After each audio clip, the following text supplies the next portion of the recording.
let's talk about the 7 things that can make you more insulin sensitive. Now, what does that mean, insulin sensitive? Well, to understand it, you have to understand the opposite of that, which is insulin resistance.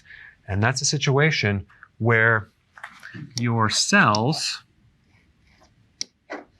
the receptor for insulin, is blocking insulin. So it's not allowing insulin to go into the cells. So we don't have the function that insulin should have normally. So then the body doesn't get the signal, so it starts putting more and more and more insulin out. So sometimes you have between 7 and 9 times the amount of insulin in your body because of insulin resistance.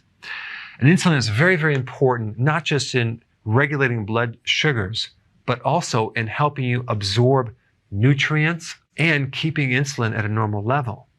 So like I said before, the more insulin resistance you have, the more insulin you're going to have, the more problems you're going to have. You're going to gain weight. In the presence of insulin, you can't lose weight, and your body's going to be storing and converting carbs into fat.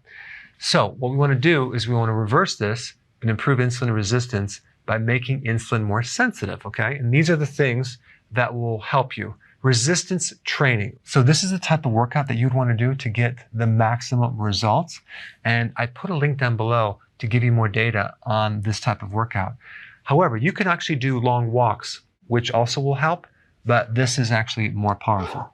Okay, number 2, fasting will improve insulin sensitivity. At the very minimum, you want to fast for 16 hours with an 8-hour eating window. Because the body's not depending on glucose anymore, it is burning your own fat. And so it's giving the pancreas a chance to heal and work correctly. All right, number 3, decrease inflammation. So if you get rid of inflammation, you make insulin more sensitive. And I put a link down below of all the things that you can do to reduce inflammation. But of course, fasting will be the biggest trigger, but you can also do vitamin D as well. Reducing glucose will make insulin sensitive again, and that's the low-carb diet. That's the healthy keto. All right, number 5, increasing sleep. Increasing sleep will do several things. Number 1, it reduces stress. It reduces this hormone cortisol. You will also be fasting when you're sleeping. And people that don't get enough sleep have blood sugar issues, mainly because of the spike in cortisol. So that leads us to number 6, decreasing stress and cortisol. Cortisol actually releases sugar from your liver, so it's going to spike sugar. It will also turn your muscles into sugar and create insulin resistance. So the opposite of that, keeping cortisol low, will make insulin more sensitive.